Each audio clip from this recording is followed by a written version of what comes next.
السلام علیکم دوستانو. متکی وایي د مخکني رژیم سرتیره او په هغه کچه اردو ته اړتیا نشته. د طالبانو د بهرنیو چارو وزیر امیر خان متکی وایي افغانستان نور ستر پوځ ته اړتیا نه لري او د مخکني رژیم د ملي امنیت او دفاعي ځواکونو غړو ته به په خپلو لیکو کې ځای ورنه کړي. ښاغلي متکی دا څرګندونې پرون د جمعې په ورځ په اسلام آباد کې د پاکستان د ستراتیژیکو مطالعاتو په انسټیټیوټ کې کړې وې. هغه ویلي وه کوم پوځ چې بهرنۍ مداخلې جوړ کړي وو په دومره ډېر شمېر ورته نور اړتیا نشته. د ستراتیژیکو مطالعاتو انسټیټیوټ په پاکستان کې د پالیسۍ یو سازمان دی چې د پاکستان د حکومت لخوا چلول کیږي. سره له دې چې طالبانو مخکې ویلي وه د افغانستان د مخکني حکومت امنیتي او دفاعي ځواکونه به په نوي پوځ کې شامل کړي. خو ښاغلي متکی وویل هېواد یې وړوکي پوځ ته اړتیا لري. د هغه په کول د داسې کسانو نه باید جوړ وي چې وفادار او هېواد پالنې ته ژمنتیا ولري.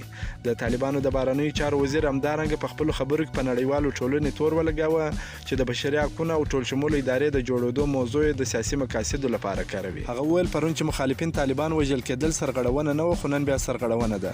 ښاغلي متکی نړیوالو ټولنې ته خبرداری ورکړ چې په تېرو 20 کلونو کې په دې پوه نه شول چې د فشار تاکتیک په طالبانو کار نه کوي.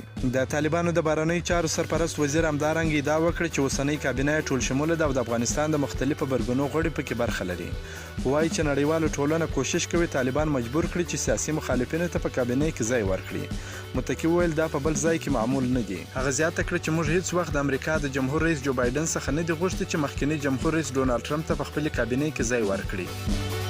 همداراز ژورنالیست طاهر خان چې د کلونو را په دې خوا د طالبانو په هکله لیکنې کوي او راپورونه پرې برابروي وایي چې طالبانو تر اوسه په کابینه کې هیڅ داسې چاته ځای نه دی ورکړی چې د هغوی متحد نه وي. هغه وایي په سلو کې 90 کسان چې ټاکل سوي دي د طالبانو فعال غړي دي یا کومندانان دي یا جګړه ماران دي.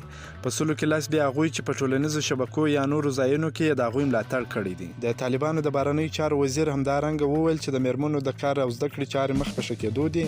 هغه ویل د روغتیا سکتور کې 100% کارکوونکي بیرته خپلو کارونو ته ستنې سوي دي او د پوهنې په برخه کې 15% دا کار سوی. ښاغلي متکی دا وکړه چې په افغانستان کې د واک ترلاسه کولو راهیسې طالبانو هیڅ یوه میرمن د دندې څخه نه ده لرې کړې. خو د بشري حقونو د څارې ادارې هیتر بار د دې ادعا سره موافقه نه ده. هغه وایي ښایي هغوی هیڅ یوې میرمنې ته نه وایي چې له دندې شړل سوې خو هغوی د شک پرته ډېرو میرمنو ته ویلي چې باید کار ته ولاړې نه سي او تر نامعلومې نیټې کار ته ورنه سي.